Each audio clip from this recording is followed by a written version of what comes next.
لا حول ولا قوة إلا بالله العلي العظيم حسبنا الله ونعم الوكيل نعم المولى ونعم النصير أعوذ بالله السميع العليم من الشيطان اللعين الرجيم بسم الله الرحمن الرحيم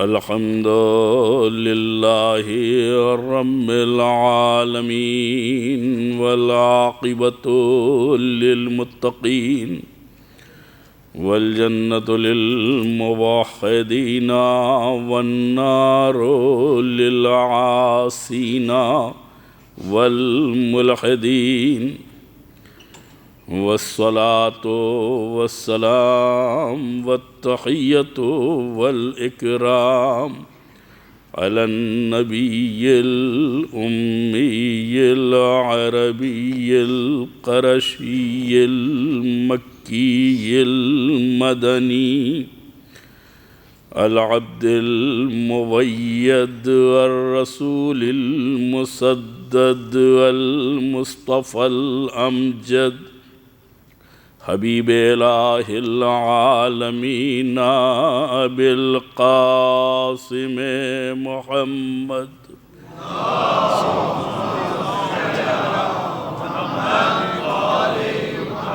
وآله الطيبين الطاهرين المعصومين المظلومين الذين أذهب الله عنهم الرجس وطهرهم تطهيرا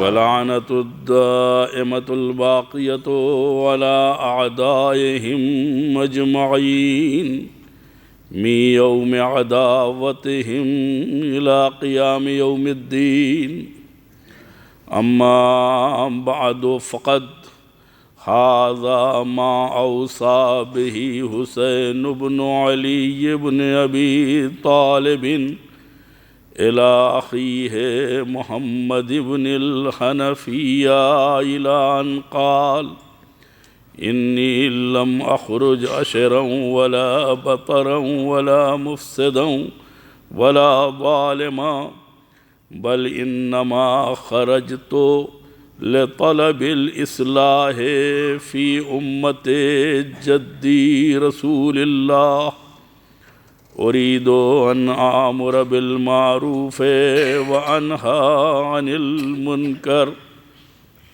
وأسير بسيرة جدي وأبي علي بن أبي طالب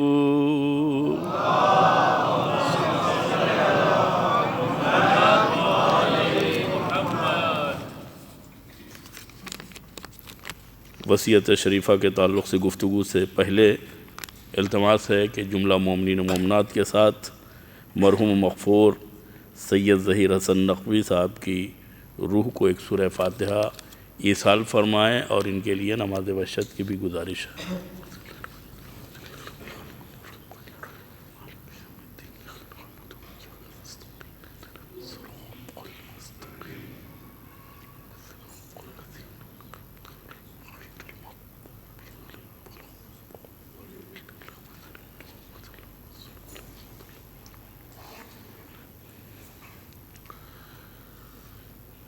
دوسری بات، شب شہادت حضرت ثامن الحجج حضرت امام علی رضا علیہ السلام کی تعزیت اور تذکیت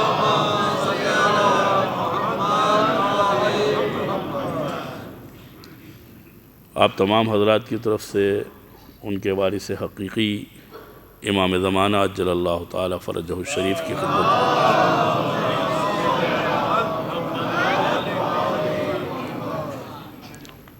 پیغام کربلا کے عنوان سے ہماری گفتگو سرکار سید الشہداء حضرت امام حسین علیہ الصلاۃ والسلام کی اس وصیت کے تعلق سے تھی جو آپ نے مدینے سے چلتے ہوئے اپنے بھائی محمد حنفیہ کے حوالے کی تھی۔ کل کی مجلس بھی چونکہ مناسبت کے تعلق سے تھی اور آج کی بھی مجلس اپنے ساتھ مناسبت رکھتی ہے، لہذا اس موضوع پر کما حق روشنی نہیں ڈالی جا سکتی ہے، لیکن یہ اپنی جگہ ثابت ہے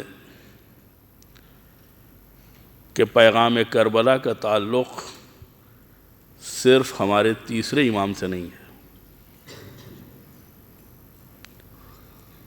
تیسرے امام سے پہلے بھی کربلا کا تذکرہ ملتا ہے، اور تیسرے امام کے بعد جتنے بھی ائمہ آئے ہیں سب نے پیغام کربلا کو لوگوں تک پہنچانے کی کوشش کی ہے، بلکہ مقصد ہی یہ تھا کہ لوگوں میں امر بالمعروف اور نہی عن المنکر، برائیوں سے دوری، نیکیوں سے قربت، اور ایک ایسا معاشرہ، ایک ایسی سوسائٹی، ایک ایسا سماج کہ جسے قرآنی، الہی، دینی اور مذہبی سماج کہا جا سکے۔ اس لیے کہ اگر ہمارے اندر یہ چیزیں نہ پیدا ہوں تو پھر جو ہمیں نعمتیں حاصل ہوئی ہیں گویا ہم نے ان کا شکریہ ادا نہیں کیا ہے۔ میں مزید واضح کروں کہ عام مسلمانوں کی حیثیت الگ ہے، اہل بیت کے پیروکاروں کی حیثیت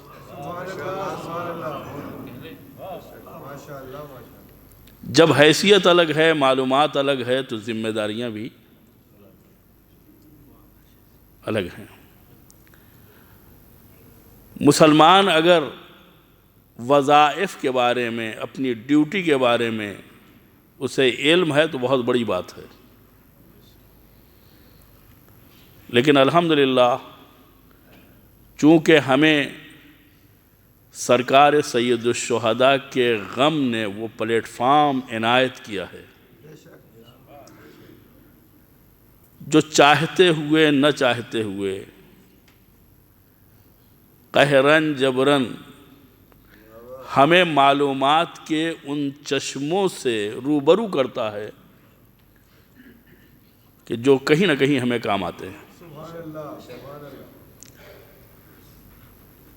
اور ہمیں علمی اعتبار سے اتنا مجہز کر دیتا ہے، اتنا مسلح کر دیتا ہے کہ دنیا ادھر سے ادھر ہو جائے لیکن ہمارے عقائد میں کسی قسم کا تزلزل نہیں پیدا ہوتا۔ لوگ پوچھتے ہیں مجلسوں کا فائدہ کیا ہے؟ اکٹھا ہونے، ذکر اہل بیت کرنے، یہ تو ہوتا ہی رہتا ہے، سنی سنائی باتیں، اس میں کوئی شک نہیں ہے کہ ہم کو ہر مجلس میں کچھ اضافی چیزیں ملنی چاہیے، معلومات میں ہمارے اضافہ ہونا چاہیے، لیکن آپ کی معلومات میں اضافہ تو ضروری ہے، لیکن یہ جو چھوٹے چھوٹے بچے بیٹھے ہوئے ہیں،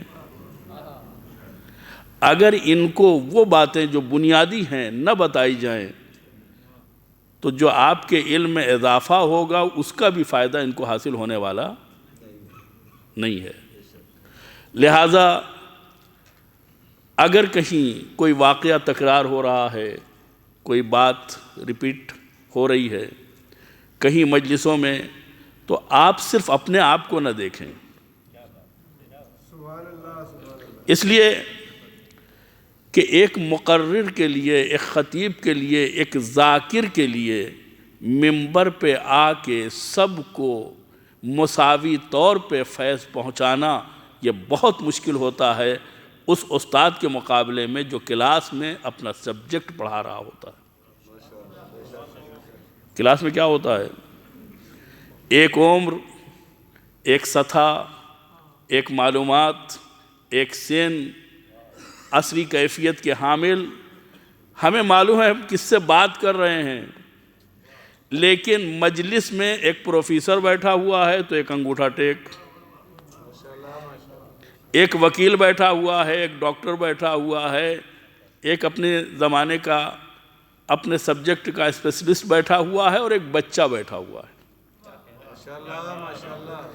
یہ تو فضل پروردگار ہے کہ جو یہاں آتا ہے وہ خالی ہاتھ نہیں جاتا ہے،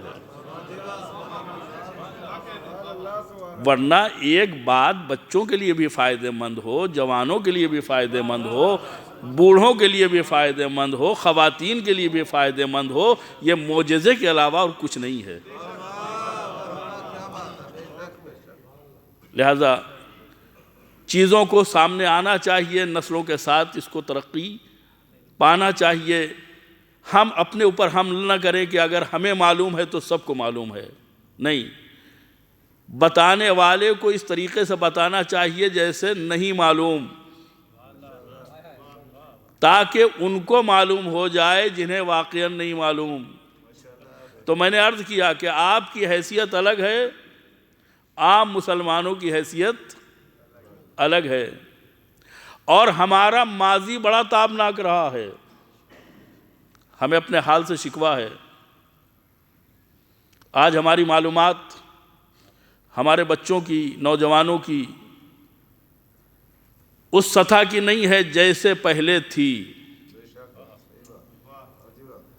اس لیے کہ ہمیں تقسیم کیا گیا ہے، ہمیں بانٹا گیا ہے گروہوں میں، انجمنوں میں، سوسائٹیوں میں، مختلف فکروں میں، مختلف خیالات میں، لہذا مجلسوں میں شرکت کم یا دوسری ایکٹیویٹیز میں زیادہ، نتیجہ یہ ہوا کہ ہماری معلومات پہلے جیسی نہیں رہی، ورنہ یہ زبان زدے خاص و عام بات تھی کہ ان کا بچہ غیر کے مولویوں سے بھی بہتر معلومات رکھتا تھا۔ ہم چاہتے ہیں کہ نشأت ثانیہ ہو اور جو ہمارا امتیاز تھا اسے دوبارہ حاصل کریں، اور یہ بڑی بات نہیں ہے، صرف تھوڑے سے حوصلے کی بات ہے، اس لیے کہ یہ منبر تفسیر قرآن بھی دیتا ہے، حدیث کا علم بھی دیتا ہے، تاریخ کے موضوعات کے اوپر بھی گفتگو کرتا ہے، سیرت کے موضوعات کے اوپر بھی گفتگو کرتا ہے، حالات حاضرہ کو بھی نظر انداز نہیں کرتا ہے، فضائل بھی پیش کرتا ہے، مصائب بھی پیش کرتا ہے، یعنی اس سے بڑا جامع اسٹیج کسی کے پاس ہے ہی نہیں۔ لہذا ہماری ذمہ داری بھی زیادہ ہو جاتی ہے کہ ہم دوسروں کے مقابلے میں تحمل سے کام لیں، دوسروں کے مقابلے میں عالمانہ انداز میں، دانشمندانہ انداز اختیار کریں، اس لیے کہ اہل بیت اطہار علیہ السلام نے آنے والوں کو اپنے دروازے سے رد نہیں کیا، چاہے وہ روٹی مانگنے آئے ہوں اور چاہے علمی مسئلہ لے کے آئے ہوں۔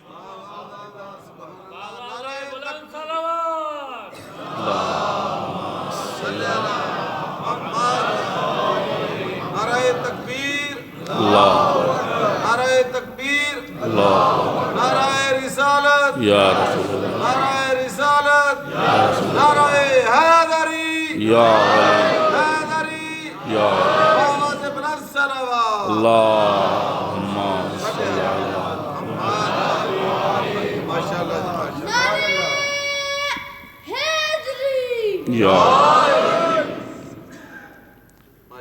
یہ اہل بیت کی سیرت رہی ہے، یہ امتیاز رہا ہے۔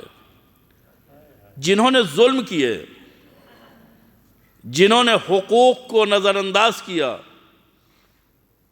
جن پر طبیعی انداز میں ائمہ کو ناراض ہونا چاہیے، غصہ ہونا چاہیے، لیکن جب کاسہ گدائی لے کر کے ان کے دروازے پہ کوئی آتا ہے تو انہوں نے نظر انداز نہیں کیا، واپس نہیں کیا۔ اس لیے کہ یہ اگر ہمارے دروازے سے فیضیاب نہیں ہوگا تو کہاں جائے گا؟ اس کی مثال ایسے ہی ہے کہ جناب موسیٰ جا رہے تھے کوہ طور کے اوپر، تو ایک بندہ خدا جو اپنے آپ کو بندہ ماننے کے لیے تیار نہیں تھا، بہت ہی بدتمیز، بہت ہی جسور، کہنے موسیٰ کہاں جا رہے ہو؟ کہا خدا سے گفتگو کرنے۔ کہا ایک بات ہماری طرف سے کہہ دینا۔ کہا کیا؟ کہا اپنے خدا سے کہہ دینا کہ مجھے اس کے رزق کی ضرورت نہیں ہے، مجھے اس کے رزق کی ضرورت نہیں ہے۔ موسیٰ بیچارے سنے، چلے گئے، کیا کہتے؟ خدا سے باتیں کی، واپس آنے لگے تو خدا نے کہا موسیٰ تم نے امانت داری نہیں کی، تم نے میرے اس بندے کی بات نہیں پہنچائی۔ کہا پروردگار تو جانتا ہے کتنی ہتک آمیز بات اس نے کہی ہے۔ کہا نہیں، امانت داری کا تقاضا یہ ہے کہ جو اس نے کہا ہے مجھے پہنچاؤ۔ جناب موسیٰ نے نقل کر دیا کہ مجھے اس کے رزق کی ضرورت نہیں ہے۔ پروردگار نے اس کا جواب بھیجا کہ میں نے تمہیں پیدا کیا ہے اور جس کو پیدا کیا ہے اس کی ضرورت کا خیال رکھنا یہ میری ربوبیت کے تقاضے میں ہے۔ تمہیں ضرورت ہو یا نہ ہو، لیکن میری ربوبیت کا تقاضا یہ ہے کہ میں تمہاری ضرورت کا خیال رکھوں۔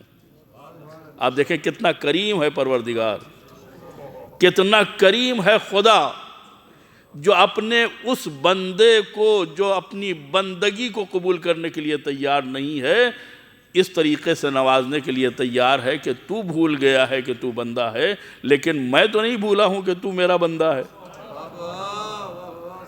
تو جس طریقے سے خدا کریم نے اپنے جسور بندوں کو بھی نظر انداز نہیں کیا، اسی طریقے سے اہل بیت علیہ السلام نے اپنے ان لوگوں کو جو ان کے حق سے متعارف نہیں تھے یا ان کی خدمت میں انہوں نے جسارتیں کی ہیں، کبھی نظر انداز نہیں کیا، اس لیے کہ اگر معرفت ہوتی تو یہ بات ہی نہ کرتے۔ اگر عرفان امامت ہوتا، اگر اپنے رہبروں کو پہچانتے ہوتے، اگر رہبر کے تقاضوں کو جانتے ہوتے تو تم کبھی جدا نہ ہوتے۔ یہ تمہاری لا علمی ہے جو ہم سے غافل کیے ہوئے ہے، لہذا اگر تم بھول جاؤ گے، تم نظر انداز کر دو گے، لیکن ہم تمہیں نظر انداز کرنے والے نہیں ہیں، اس لیے کہ ہم نے اگر تمہارا ہاتھ نہ پکڑا تو کون ہے دنیا میں جو تمہاری مشکل کشائی کر سکتا ہے۔ لہذا ائمہ نے کبھی بھی نظر انداز نہیں کیا، حتیٰ ان لوگوں نے جنہوں نے ائمہ پر ظلم کیا ہے، اگر وہ کسی مسئلے میں گرفتار ہو جاتے تھے تو امام نے کبھی انتقام نہیں لیا کہ آپ پھنسے رہو بیٹا، نہیں، مقابلہ بے مثل نہیں کیا ہے، آؤ تو ہماری بارگاہ میں۔ اور کبھی کبھی تو ایسا ہوا ہے چپکے سے جواب لے کے گئے اور اپنے نام سے چھپوایا کہ یہ ہم جواب دے رہے ہیں، روم سے سوال آ رہے ہیں، ایران سے سوال آ رہے ہیں، دربار متوسل ہوتا ہے، امام جواب دیتے ہیں، پھر اپنے نام سے وہ جواب بھیجا جاتا ہے، لیکن جواب سننے والے بھی جانتے ہیں کہ جواب دینے والوں کی حیثیت کیا ہے، لہٰذا وہ معرفت رکھتے ہیں کہ یہ جواب کہاں سے آیا ہے۔ تو ہماری ذمہ داری ہے کہ ہم اہل بیت کے پیغام کو لوگوں کے سامنے پیش کریں۔ میں واقعاً صرف آپ سے نہیں بلکہ پہلی محرم سے لے کر کے اب تک صرف یہی نہیں بلکہ پوری دنیا میں جو زحمت آپ لوگوں نے اٹھائی ہے،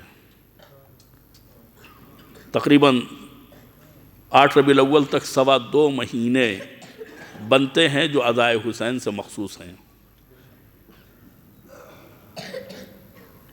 یہ ہر سال 2.25 مہینے کا تعلیمی، تربیتی کیمپ،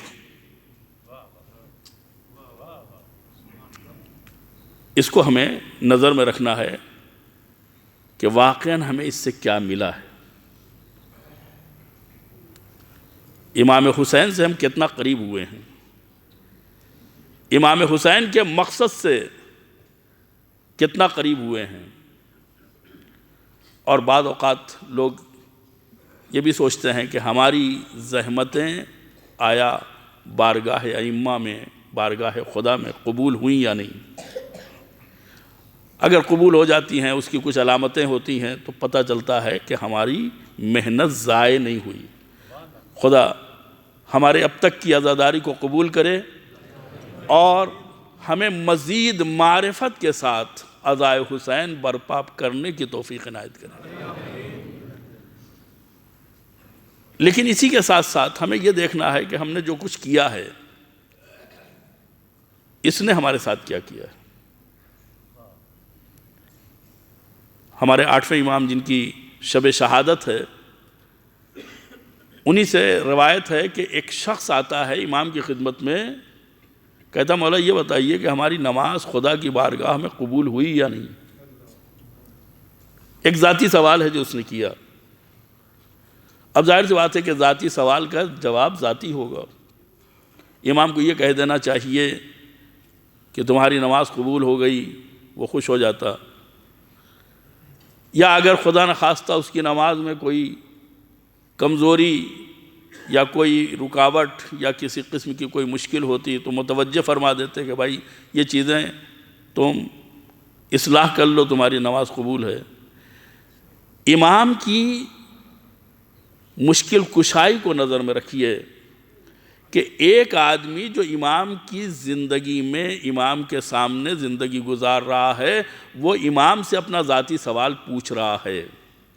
امام اگر ذاتی سوال کا ذاتی جواب دے دیں تو اس کا جواب ہو جائے گا، لیکن ہمارا فائدہ نہیں۔ اگر فرما دیتے تمہاری نماز قبول، تو یہ اس کے لیے جواب ہوتا، ہمارے لیے جواب ہم کس سے پوچھتے، ہم کس سے سوال کرتے؟ مسائل پوچھنا الگ ہے، قبولیت اور عدم قبولیت کے لیے پوچھنا یہ صرف آل محمد کے بارگاہ میں ہو سکتا ہے۔ امام نے ایک معیار بتایا کہ نماز پڑھنے کے بعد اپنے آپ کو چیک کرو، اپنے آپ کو دیکھو، تمہارے اندر تبدیلی آئی یا نہیں۔ اگر تبدیلی آئی ہے، ارتقاء کی منزل طے ہوئی ہے، ترقی ہوئی ہے، تقوی میں اضافہ ہوا ہے، خدا ترسی میں اضافہ ہوا ہے، خضوع و خشوع میں اضافہ ہوا ہے، تو سمجھنا کہ تمہاری نماز قبول ہو گئی ہے۔ اس لیے کہ ان الصلاۃ تنہی عن الفحشاء والمنکر، نماز انسان کو برائیوں سے روکتی ہے۔ جتنا نماز پڑھتے جاؤ گے خدا سے قریب ہوتے جاؤ گے۔ تو تمہارا زندگی کا انداز بتائے گا کہ یہ بتاؤ کہ تم نے کتنا کچھ نماز سے سیکھا۔ اس لیے کہ اٹھنا بیٹھنا اور ہے، نماز اور ہے۔ نماز کردار پر اثر کرتی ہے۔ عزیزان گرامی، اگر اسی کو معیار بنا لیا جائے عزاداری کی قبولیت کے لیے، 2.25 مہینے کی عزاداری کے بعد اگر ہم دیکھتے ہیں کہ ہمارے اندر للہیت پائی جاتی ہے، معصوم کا کردار ہمارے اندر نظر آتا ہے، ائمہ کے ساتھ الحاق نظر آتا ہے، حسین کے ساتھ قربت نظر آتی ہے، تب تو سمجھیں کہ ہماری عزاداری قبول ہو گئی۔ لیکن اگر جیسے ذی الحج میں تھے ویسے ہی محرم میں ہے، تو اس کا مطلب یہ ہے کہ بہت بڑی فضیلت ہمارے ہاتھ سے چلی گئی۔ اس لیے کہ ہر چیز کا اثر ہوتا ہے۔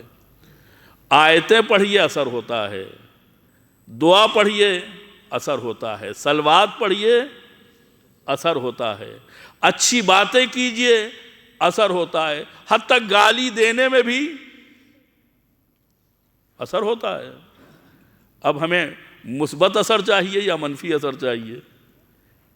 لفظیں جو ہیں وہ اپنا اثر رکھتی ہیں، سننے میں بھی اثر ہوتا ہے، کہنے میں بھی اثر ہوتا ہے۔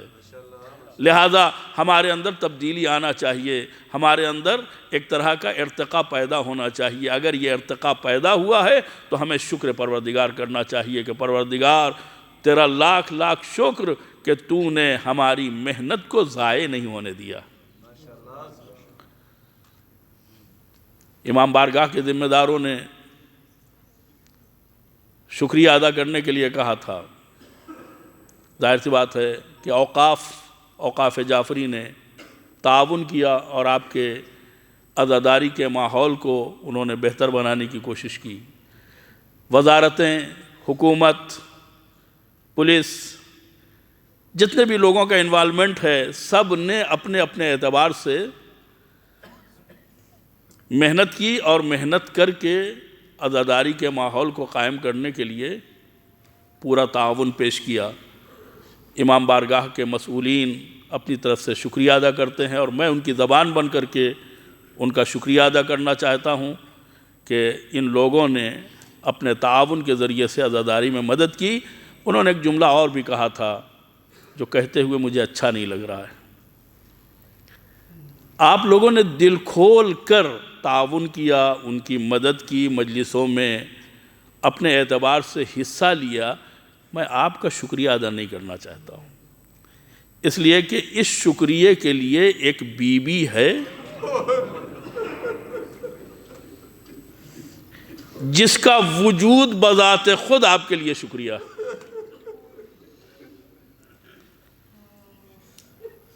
روایتوں میں ملتا ہے، خود امام ہشتم کی روایت ہے کہ جب محرم کا چاند نمودار ہوتا تھا تو میرے والد گرامی کے چہرے پر اور ان کے ہونٹوں پر کوئی مسکراہٹ نہیں دیکھتا تھا۔ محرم غالب رہتا تھا ان کے اوپر۔ آج ہماری ذمہ داری ہے کہ چاہے وہ ہم اس امام بارگاہ میں مجلس اعضا برپا کرنے کے لیے اکٹھا ہوں، چاہے عاشور میں روضہ سید الشہداء میں حاضری دیں، چاہے مشی میں جائیں، لیکن ایک بات کا خیال رکھیں کہ ہم صاحب عزا ہیں۔ ہمارے رہن سہن، ہمارے اٹھنے بیٹھنے سے کسی قسم کی لاپرواہی ظاہر نہیں ہونا چاہیے۔ ہمیں لوگ عزادار دیکھیں، عزادار سمجھیں اور عزا کا پیغام لوگوں تک پہنچے، تب جا کر کے واقعی اعتبار سے ہماری عزاداری بارگاہ امام مظلوم میں قبول ہوگی۔ صلوات پڑھیں محمد و آل محمد۔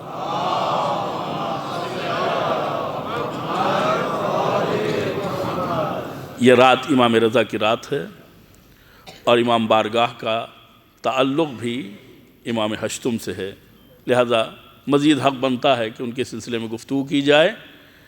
ائمہ اطہار علیہ السلام کے سامنے جو حکام کی سیاست رہی ہے اس کو آپ نظر میں رکھیں تو دیگر ائمہ کو جو مصیبتوں کا سامنا کرنا پڑا ہے اس کے مقابلے میں امام رضا کو بہت ہی زیادہ مصیبتوں کا سامنا کرنا پڑا ہے، اس لیے کہ بنی امیہ، بنی عباس، یہ جتنے بھی حکام تھے اپنے زمانے میں، یہ زیادہ سے زیادہ یہ کرتے تھے کہ ائمہ کو جیل میں ڈال دیتے تھے،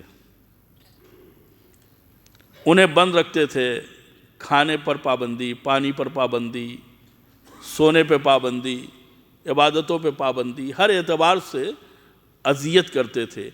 لیکن امام رضا کے ساتھ جو سیاسی سلوک ہوئے ہیں کہ بظاہر ایسا لگتا ہے کہ جیسے وہ حکومت کر رہے ہیں، یعنی کردار کشی کی ساری کوششیں کہ امام سب کے سامنے رہیں اور اپنی مرضی سے کچھ نہ کر پائیں۔ مامون جو عباسی خلفاء میں بہت زیادہ شاطر، ذہین اور بہت ہی زیادہ دشمن اہل بیت، اتنی باریک چالیں چلتا تھا کہ لوگ ابھی تک مشکوک ہیں کہ یہ اہل بیت کے چاہنے والوں میں سے ہے یا دشمنوں میں سے ہے۔ آپ دیکھیں مولا کائنات کی ولایت، خلافت اور امامت کے اوپر یہ دوسرے مذہبوں سے مناظرہ کرتا تھا، یعنی خود ثابت کرتا تھا کہ مولا کائنات خلیفہ بلا فصل پیغمبر اعظم ہیں، ثابت کرتا تھا۔ اب ظاہر سی بات ہے کہ جب ثابت کرتے ہو تو مانو بھی تو۔ ثابت کرتا تھا، مانتا نہیں تھا، یعنی جانتا تھا کہ حق کیا ہے، باطل کیا ہے، صحیح کیا ہے، غلط کیا ہے، لیکن اس کے باوجود اس نے امام رضا علیہ السلام کو یرغمال بنایا ہے۔ کس طریقے سے؟ ایسی حرکت کسی نے نہیں کی ہے جیسی مامون نے کی ہے۔ اس کے زمانے میں آپ جانتے ہیں ہارون رشید کے دو بیٹے، ایک امین ایک مامون، اس نے اس بات کے خوف سے کہ ہمارے بعد کہیں آپس میں حکومت کو لے کے جھگڑا نہ ہو، لہٰذا اپنی زندگی میں اپنی حکومت کے دو حصے کر کے ایک حصہ امین کو ایک حصہ مامون کو دے دیا۔ لیکن حکومت، اقتدار، دولت، یہ تمام خواہشیں ایسی ہیں جن کا کوئی انجام نہیں ہے، اینڈ نہیں ہے۔ لہذا مامون اپنی حکومت کی وسعت کے لیے اتنا گر جاتا ہے کہ اپنے بھائی امین کو قتل کر دیتا ہے۔ اب دیکھیں بیک گراؤنڈ کیا ہے۔ جب اس نے امین کو قتل کر دیا تو عباسی شرفاء اس کے خلاف، جب عباسی شرفاء خلاف ہو گئے تو علویین پہلے سے خلاف تھے، تو علویین کو اپنے انڈر میں کرنے کے لیے امام رضا کے سامنے ولی عہدی کا ایک شاخسانہ پیش کیا، مدینے سے زبردستی بلایا امام کو، لیکن یہ زبردستی سب کے سامنے نہیں ہے۔ امام سے کان میں کہا جا رہا ہے کہ آپ کو چلنا پڑے گا۔ بظاہر امام تیاری کر رہے ہیں اور ایسا لگ رہا ہے کہ جیسے اپنی مرضی سے جا رہے ہیں۔ دو طرح کے لوگ، کچھ یہ کہہ رہے ہیں کہ امام کو جب حکومت پیش کی جا رہی ہے تو قبول کیوں نہیں کر رہے ہیں۔ دوسرے لوگ یہ ہیں کہ جب اسی حکومت اور اسی نظام کے لیے اور اسی اسلام کے لیے آباء و اجداد کا قتل ہوا ہے، ان کی بے حرمتی ہوئی ہے، تو اب قبول کرنے کا فائدہ کیا ہے؟ وہ ماننے کے لیے تیار نہیں ہے۔ لیکن امام کے بس میں کچھ نہیں ہے، زبردستی ان کو لے جایا جا رہا ہے۔ اگر حکومت دینا مقصد ہوتا تو اپنے بھائی کو یہ قتل نہ کرتا۔ یہ صرف علویین کے قیام کو نابود کرنے کے لیے مامون کی کوشش تھی۔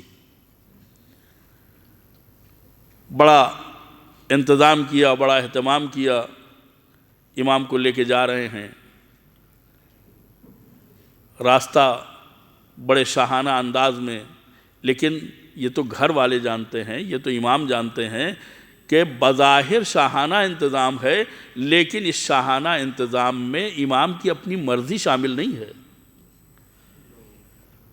امام گزرتے ہیں نیشاپور سے،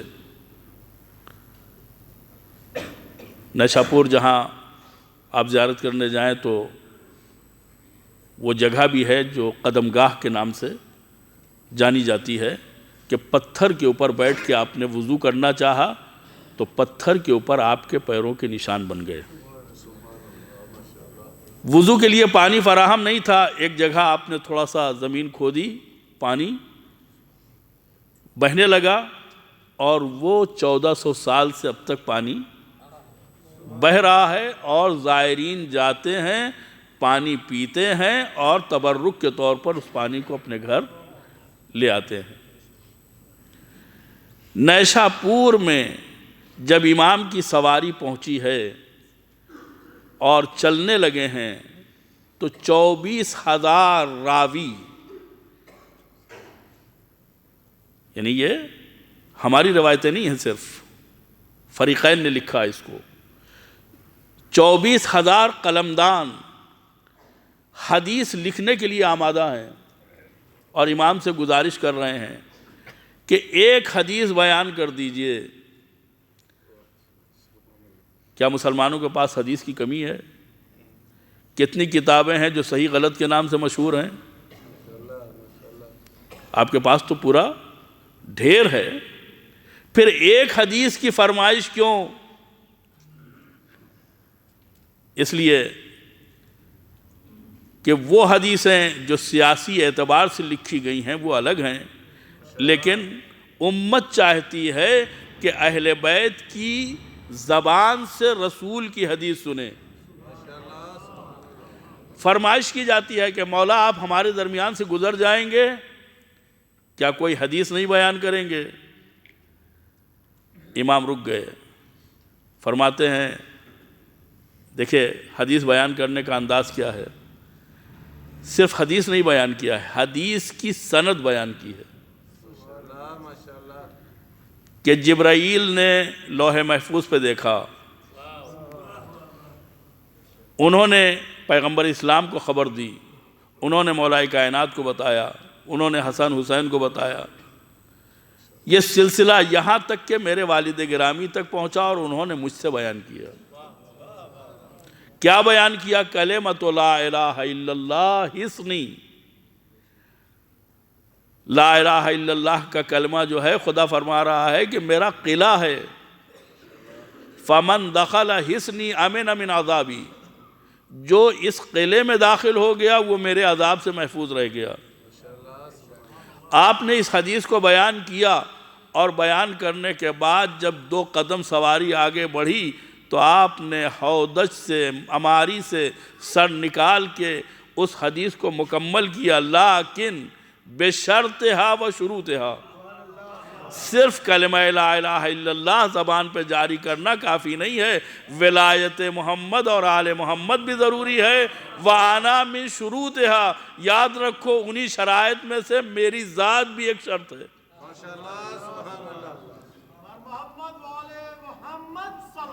اللہ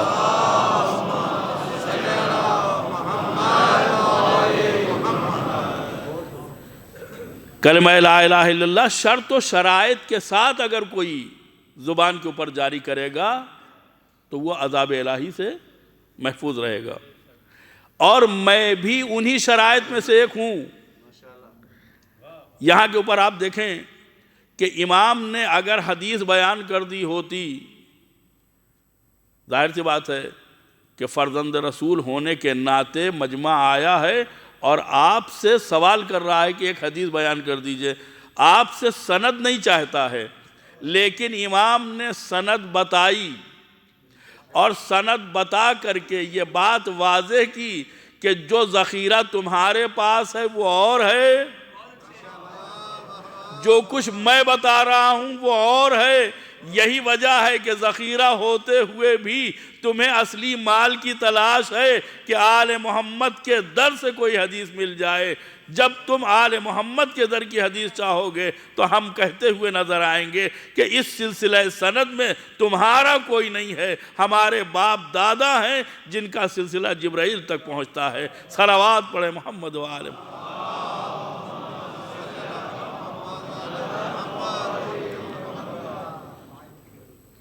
تمہاری سند کے ہم محتاج نہیں ہیں. مسند ابن احمد ابن حنبل سلسلہ سند کے بارے میں کہتے ہیں، جو امام نے فرمایا کہ مجھ سے میرے والد نے، ان سے ان کے والد نے، ان سے ان کے والد نے، اس چیز کو، اس سلسلے کو عربی زبان میں سلسلۃ الذہب کہا جاتا ہے. سنہری کڑیاں، طلائی زنجیر. اور اس کے بعد کہتے ہیں کہ اگر یہ سلسلہ سند جو ہے میرے باپ نے اور ان سے باپ نے، ان کے باپ نے، یہ اس کو زبان کے اوپر جاری کر کے اگر کسی مخبوط الحواس، کسی پاگل کے اوپر اگر دم کر دیا جائے تو وہ عاقل ہو جائے گا. عزیزان گرامی، یہ اقرار تو بہت بعد میں ہو رہا ہے. اسلام نے پہلے ہی انتظام کر دیا تھا کہ اگر تمہیں صحیح رہنا ہے، دیوانہ نہیں بننا ہے، تو آؤ ہماری بارگاہ میں. ہم نے جو سلسلہ قائم کیا ہے دنیا میں بھی تمہاری ہدایت کے لیے ضامن ہے، آخرت میں بھی تمہاری ہدایت کے لیے ضامن ہے. تم اگر ان کے پیچھے چلو گے تو تمہاری دنیا بھی آباد ہوگی، تمہاری آخرت بھی آباد ہوگی. صلوات پڑھیں محمد و آل محمد.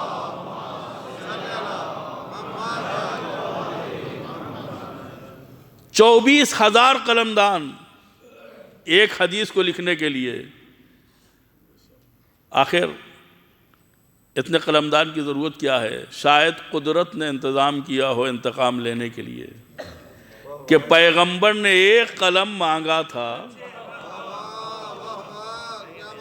تو صحیح کہ فرزند پیغمبر کی زبان سے نقل ہونے والی حدیث کے لیے 24,000 قلمدان فراہم کر دوں. اس لیے کہ پیغمبر جو کچھ لکھتے وہ حدیث ہی ہوتی. اب دیکھیں زمانہ بدلنے کے ساتھ ساتھ ذوق بھی بدلا، مزاج بھی تبدیل ہوا. پیغمبر کہہ رہے ہیں لاؤ میں لکھ دوں تاکہ تم گمراہ نہ ہو. مسلمان ماننے کے لیے تیار نہیں. یہاں مسلمان ہاتھ جوڑ کے کہہ رہا ہے کہ آپ بتا دیجئے تاکہ میں لکھ لوں.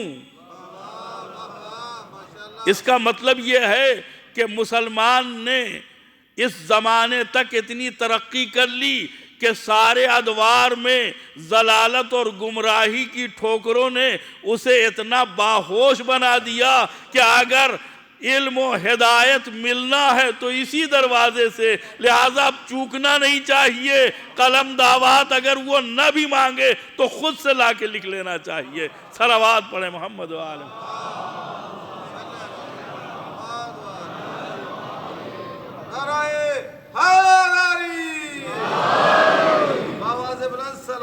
اللہم صلی نشہ پوری کا واقعہ ہے کہ ایک شخص جس نے کچھ دن پہلے خواب میں دیکھا تھا کہ پیغمبر ہمارے شہر میں آئے ہیں اور مسجد کی محراب میں بیٹھے ہوئے ہیں. میں نے جا کے ان سے ملاقات کی، مصافحہ کیا تو آپ کے سامنے طبق رکھا ہوا تھا جس میں بہترین کھجوریں رکھی تھیں. میں نے جب کھجوروں کی طرف دیکھا تو آپ نے ہاتھ بڑھایا، ایک مٹھی کھجور میرے حوالے کی. میں نے اسے گنا تو وہ 18 کھجوریں تھیں. میں پریشان تھا اس خواب کی تعبیر کیا ہے. 18 دن زندگی کے رہ گئے، 18 سال جیوں گا. ابھی ذہن میں یہ ساری باتیں گونج رہی تھیں کہ کسی نے اطلاع دی کہ فرزند پیغمبر شہر میں وارد ہوئے ہیں اور اسی مسجد میں تشریف فرما ہیں. آپ دیکھیں کہ دنیا کے بنائے ہوئے نمائندے اور خدا کے نمائندوں میں کتنا فرق ہوتا ہے. ہمیں رسول چاہیے، آل رسول چاہیے. آل رسول سے ہماری محبت اس بنیاد کے اوپر ہے کہ رسول انہیں دوست رکھتے ہیں، پیغمبر نے انہیں اہمیت دی ہے اور ان کے کردار نے بتایا ہے کہ ہمارا کردار پیغمبر کے کردار سے الگ نہیں ہے. اور اگر ثبوت چاہیے تو آپ دیکھیں اس چھوٹے سے واقعے میں کتنا بڑا ثبوت ہے کہ جب وہ شخص یہ سن کر کے کہ امام رضا علیہ السلام اسی مسجد میں تشریف فرما ہے، آتا ہے تو دیکھتا ہے کہ جس طریقے سے خواب کے عالم میں نے رسول اللہ کو بیٹھے ہوئے دیکھا تھا ویسے ہی بیٹھے ہوئے ہیں، محراب میں بیٹھے ہوئے ہیں، طبق سامنے رکھا ہوا ہے. میں سوچنے لگا کہ بالکل یہ تو تصویر ویسی ہی ہے. سوچتا جا رہا تھا، امام سے ملاقات مصافحہ کرتا جا رہا تھا. بعد میں نے ویسے ہی طبق کی طرف دیکھا جیسے رسول کے طبق کی طرف خواب میں دیکھا تھا. امام نے ہاتھ بڑھایا، ایک مٹھی کھجور دیا. میں نے فوراً گنا، 18 کھجوریں تھیں. میں نے ہاتھ جوڑا، حضور کچھ اور. تو فرماتے ہیں اگر میرے جد رسول اللہ نے کچھ زیادہ دیا ہوتا تو میں بھی تمہیں زیادہ دیتا. آپ تصور کریں امام رضا کی ولادت کب ہوئی اور پیغمبر کی وفات کب ہوئی.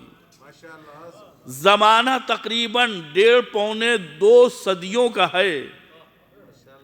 نہ امام رضا کو ظاہری طور پر پیغمبر نے دیکھا اور نہ پیغمبر کو ظاہری طور پر امام رضا نے دیکھا، لیکن جانشین ہونے کے ناطے، نمائندہ رسول ہونے کے ناطے، وصی پیغمبر ہونے کے ناطے دونوں میں اتنی مشابہت بھی پائی جاتی ہے کہ بیٹھیں گے بھی تو رسول جیسے، مٹھی بھی رسول والی، جتنا دیں گے تو اتنا ہی دیں گے جو رسول نے دیا۔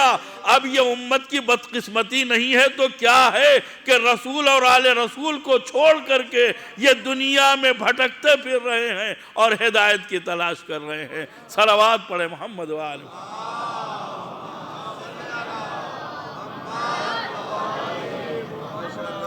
اگر میرے جد نے کچھ زیادہ دیا ہوتا تو میں بھی تمہیں زیادہ دیتا۔ یعنی امام نے یہ بتا دیا کہ تمہارے خواب و خیال پر بھی ہماری نظر ہے، جو تم خواب دیکھتے ہو اس سے بھی ہم غافل نہیں ہیں۔ ظاہر سی بات ہے کہ اگر وہاں کسی قسم کا تسامح ہوتا تو آج ہم مٹ گئے ہوتے، آج ہم تباہ و برباد ہو گئے ہوتے۔ ہماری طرف سے غفلت ہے، ان کی طرف سے غفلت نہیں ہے، وہ کبھی بھی ہمیں نظر انداز نہیں کرتے۔ امام زمانہ فرماتے ہیں اگر ہماری دعائیں شامل حال نہ ہوتی،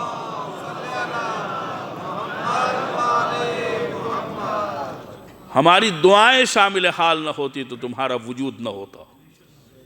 ہمیں چاہیے کہ ہم اپنے امام کو یاد کریں، نمازوں میں دعا مانگیں اور مخلصانہ دعا مانگیں، اس لیے کہ اس غیبت کی بنیاد کے اوپر نہ جانے کتنی مصیبتوں سے ہم روبرو۔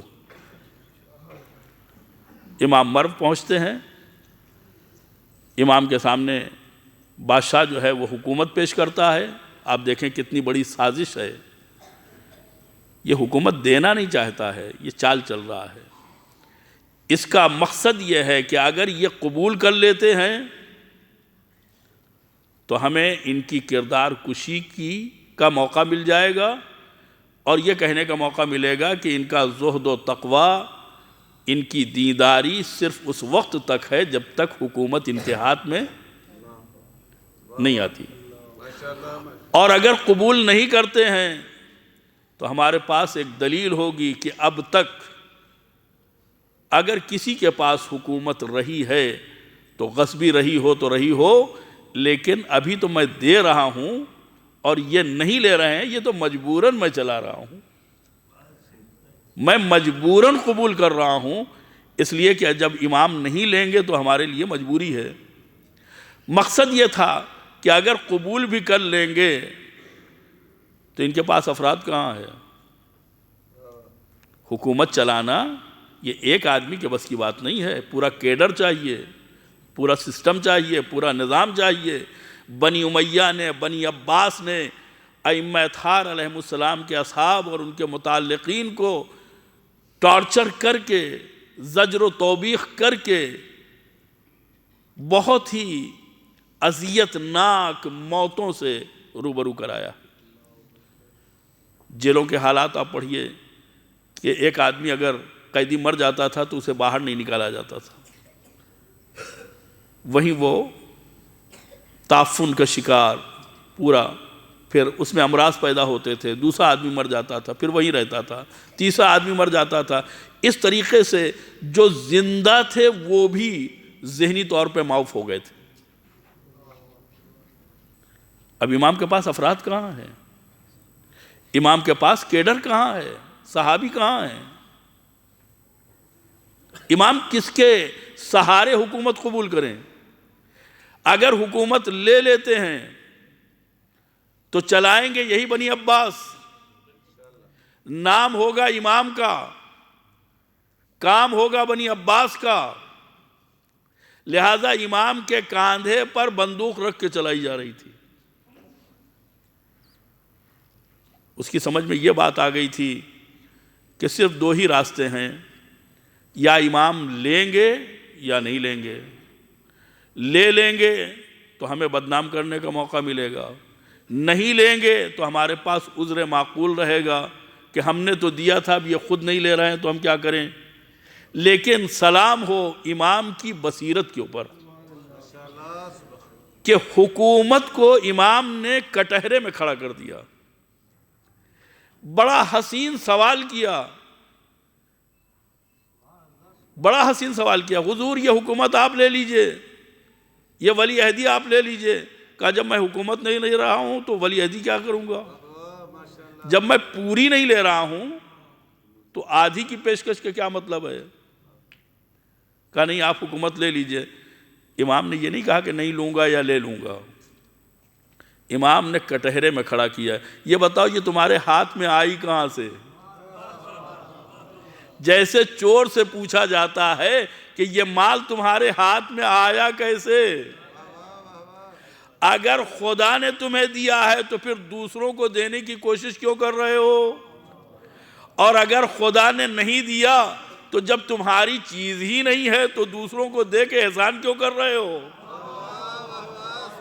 یعنی مامون کو بھی کٹہرے میں کھڑا کر دیا، اور مامون سے پہلے جو پورا سلسلہ خلافت ہے اسے کٹہرے میں کھڑا کر کے واضح کر دیا کہ تم اپنی سیاست میں کامیاب ہونے والے نہیں ہو، تم بھی غاصب ہو، تم سے پہلے والے بھی غاصب ہیں۔ صلوات پڑھیں محمد و آل محمد۔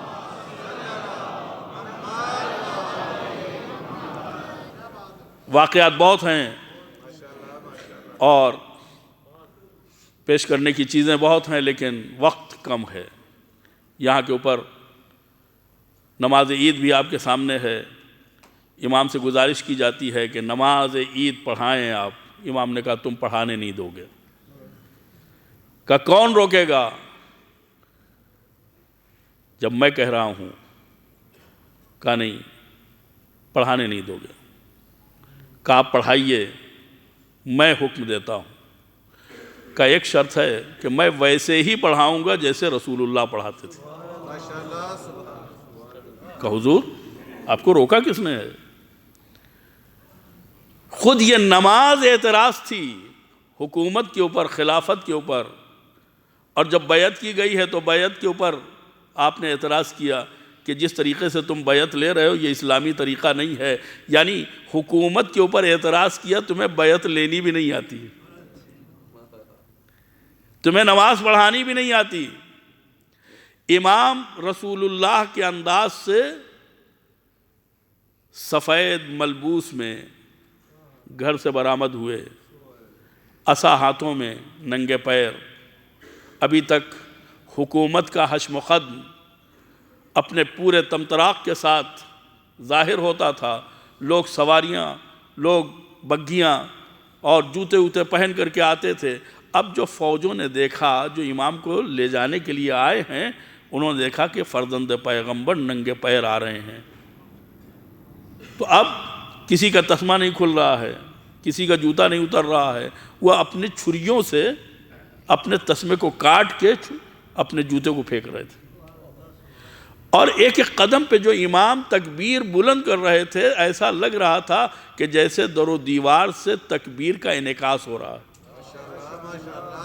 لوگ اتنے شوق میں تھے کہ درختوں کی ٹہنیوں کے اوپر، مکانوں کی چھتوں کے اوپر کھڑے ہوئے انتظار کر رہے ہیں کہ فرزند رسول دیکھیں نماز عید کے لیے کیسے نکلتے ہیں۔ ادھر فرزند پیغمبر کی زبان سے ایک جملہ نکلتا تھا اور پورا مجمع تکبیر کہتا تھا۔ جاسوسوں نے خبر دی کہ اگر یہ نماز عید ہو گئی تو الفاظ میرے ہیں تو تمہاری نماز جنازہ کی بھی ضرورت نہیں ہے، یعنی نماز ہو جائے گی تمہاری۔ اگر یہ چلے گئے تو ان کی مقبولیت پوری دنیا میں اس طریقے سے ہو جائے گی کہ پھر تمہیں کوئی پوچھنے والا نہیں ہے۔ عزیزان گرامی، ایک خادم پہنچتا ہے، کہتا ہے آپ کو زحمت ہو رہی ہے، آپ جائیں گھر آرام کریں۔ امام کہتے ہیں کہ میں نے پہلے ہی کہا تھا کہ تم مجھے نماز پڑھانے نہیں دو گے، اس لیے کہ پیغمبر کا کردار پیش کرنا یہ حکومت کے اوپر اعتراض ہے کہ تم کو معلوم نہیں ہے کہ کس طریقے سے پیغمبر نماز پڑھاتے تھے۔ یہ ساری وہ چیزیں تھیں جو سبب بنی امام کی شہادت کی۔ انگور رکھے ہوئے دربار میں بیٹھا ہے، کہا فرزند رسول یہ بڑے اچھے انگور ہیں، آپ نے اس سے پہلے نہ کھائے ہوں گے، کہ جنت میں اس سے زیادہ اچھے، تم ہمیں بتا رہے ہو؟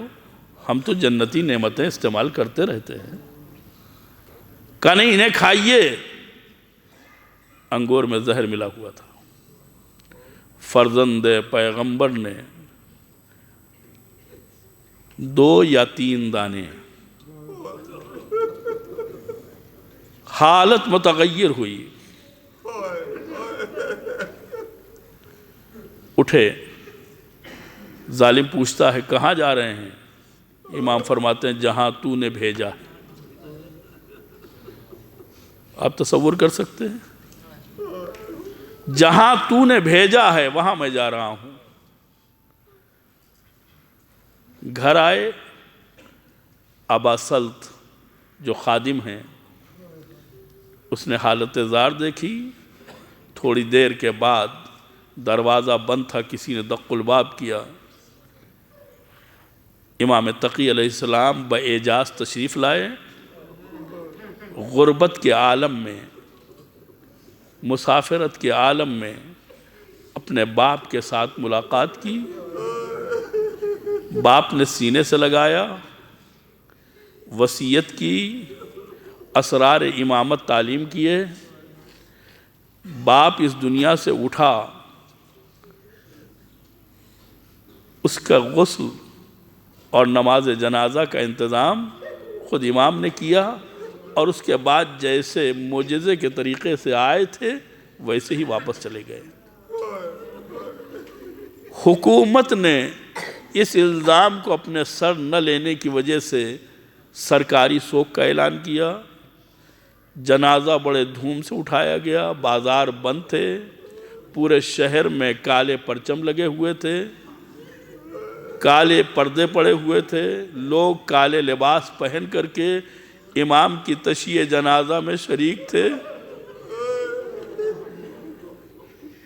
عزیزو, امام کے القاب بہت سے ہیں, لیکن چند لقب ایسے ہیں جو ذہن میں سوال پیدا کرتے ہیں. ایک لقب ہے امام کا عالم آل محمد. پورا خاندان عالم ہے, لیکن اس عالم خاندان میں عالم آل محمد, یہ امام رضا کا لقب ہے. ایک لقب ہے امام رؤوف, مہربان امام, شفیق امام, محبت کرنے والا مخلص امام. یہ بھی ایک لقب ہے. اور ایک لقب ہے غریب الغرباء. عربی میں غریب مسافر کو کہتے ہیں. ہمارے ہاں غربت کے معنی دوسرے ہیں. جس کی جیب میں پیسے نہ ہوں اسے غریب کہتے ہیں. عربی میں غریب اسے کہتے ہیں جو وطن سے دور ہو. علی بھی وطن سے دور,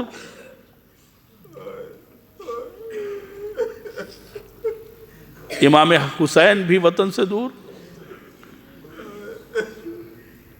امام کاظم بھی وطن سے دور, امام تقی بھی وطن سے دور, سامرہ والے ائمہ بھی وطن سے دور.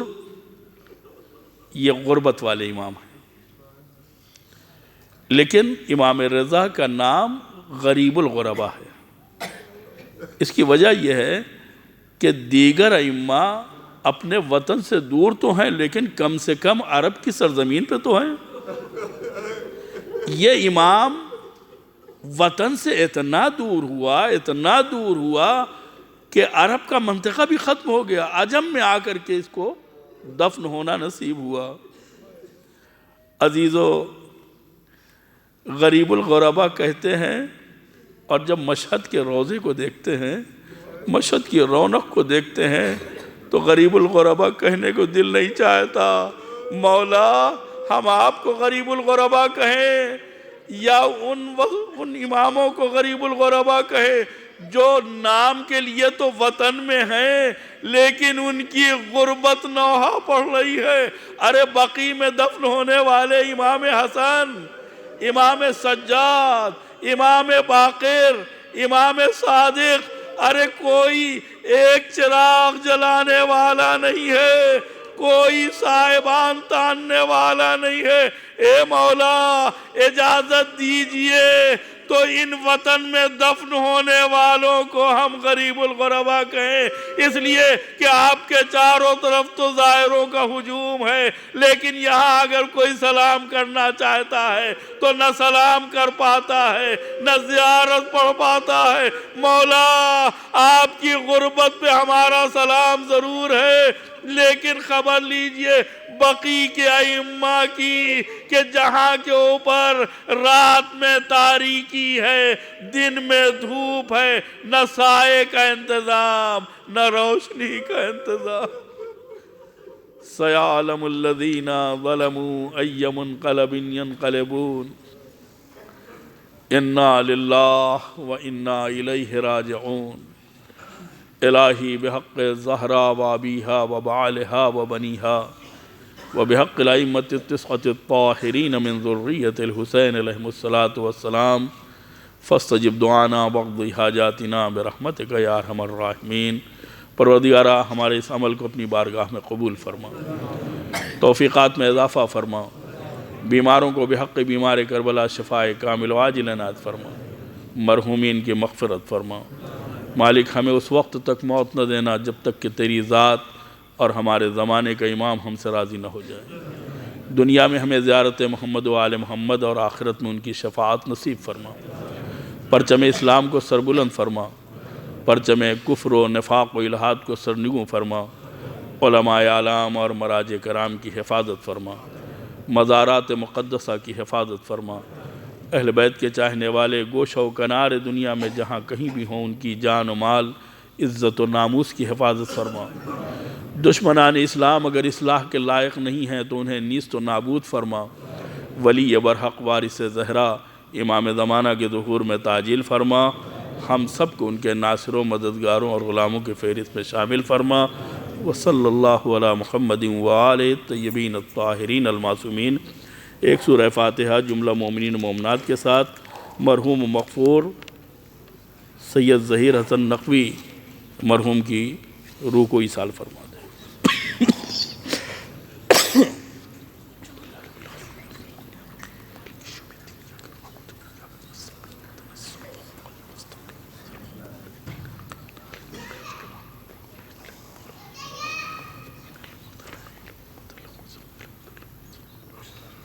ماتم حسین۔